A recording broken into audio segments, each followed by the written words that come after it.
ഇന്ന് പുറത്തു വന്ന പുതിയ IPL ന്യൂസാണ് നമ്മൾ ഇന്നത്തെ വീഡിയോയിൽ നോക്കുന്നത്. അപ്പോൾ ഈ IPL നിങ്ങൾ സപ്പോർട്ട് ചെയ്യുന്ന ടീം ഏതാണെങ്കിൽ താഴെ ഒന്ന് കമൻറ്റ് ചെയ്യുക. ആദ്യത്തെ ഒരു അപ്ഡേറ്റ് RCB ടീമിനെ സംബന്ധിക്കുന്നതാണ്. RCBക്ക് ഇതുവരെ ഒരു കപ്പ് നേടാൻ സാധിച്ചിട്ടില്ല. ഒരുപാട് വർഷമായി RCB ആരാധകർ കാത്തിരിക്കുകയാണ്. ഇപ്പോൾ ഇതാ RCB ടീമിലേക്ക് പുതിയൊരു താരം വരാൻ പോവുകയാണ്. അത് മറ്റാരുമല്ല, സുരേഷ് റെയ്നയാണ്. ഇപ്രാവശ്യം റെയ്ന RCB ടീമിനോടൊപ്പം തന്നെ ഉണ്ടാകുമെന്നാണ് അറിയിച്ചിരിക്കുന്നത്. ഇത്തവണ പ്ലെയറായിട്ടല്ല, മറിച്ച് RCBയുടെ മെൻഡറായിട്ടാണ് റെയ്ന വരുന്നത്. റെയ്നയെ CSK ടീമിൽ നിന്ന് ഒഴിവാക്കി.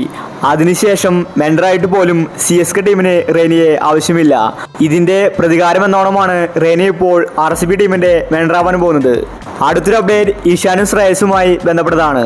ഈ രണ്ട് താരങ്ങൾക്കും വലിയ പണിയാണ് കിട്ടിയിരിക്കുന്നത്. BCCI ഇവരെ സെൻട്രൽ കരാറിൽ നിന്ന് പുറത്താക്കി.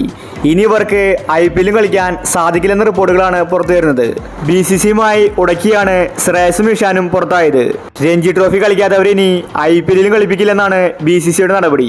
ഒരുപക്ഷെ ഇഷാനും ശ്രേയസിനും IPL കളിക്കാൻ വിലക്ക് വന്നേക്കും. ഇങ്ങനെ വന്നാൽ പണി കിട്ടുന്നത് മുംബൈക്കായിരിക്കും. മുംബൈയുടെ കീപ്പറാണ് ഇഷാൻ. അതുപോലെ തന്നെ കൊൽക്കത്ത ടീമിനും പണിയാണ്. ശ്രേയസ് ഇല്ലെങ്കിൽ കൊൽക്കത്ത ടീമിനത് തിരിച്ചടിയാണ്. ഇഷാനെയും ശ്രേയസിനെയും BCCI ചിലപ്പോൾ സസ്പെൻഡ് ചെയ്തേക്കുമെന്ന റിപ്പോർട്ടാണ് പുറത്തു വരുന്നത്. അതിൻ്റെ ആദ്യപടി എന്നോണമാണ് സെൻട്രൽ കരാറിൽ നിന്ന് പുറത്താക്കിയിരിക്കുന്നത്.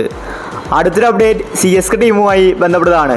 CSK ടീമിന് വലിയ പണിയാണ് ഇപ്പോൾ കിട്ടിയിരിക്കുന്നത്.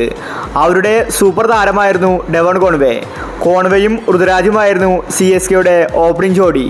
ഇപ്പോൾ ഇതാ ഡെവൺ കോൺവേ IPL നിന്ന് പുറത്തായിരിക്കുകയാണ്. താരത്തിന് പരിക്കാണ്. ഇപ്രാവശ്യത്തെ IPL ഡെവൺ കോൺവേ കളിച്ചേക്കില്ല. താരം റൂൾഡ് ഔട്ടായെന്ന റിപ്പോർട്ടാണ് പുറത്തു വരുന്നത്. CSK ഡെവൺ കോൺവേക്ക് പകരം പുതിയൊരു റീപ്ലേസ്മെന്റ് ശ്രമിക്കുകയാണ്. കോൺവേ കളിക്കാത്തതുകൊണ്ട് തന്നെ രവീന്ദ്ര ചിലപ്പോൾ CSK ടീമിന് വേണ്ടി ഓപ്പണിങ്ങിൽ കളിച്ചേക്കും. എന്തായാലും ഡെവൺ കോൺവേ പുറത്തായിരിക്കുകയാണ്. അപ്പോൾ ഈ IPL ഏത് ടീമായിരിക്കും കപ്പ് നേടുന്നത്? നിങ്ങളുടെ അഭിപ്രായങ്ങൾ താഴെ കമന്റ് ചെയ്യൂ. ഇത്തരം IPL ന്യൂസിന് വേണ്ടി ഈ ചാനൽ മറക്കാതെ സബ്സ്ക്രൈബ് ചെയ്യൂ.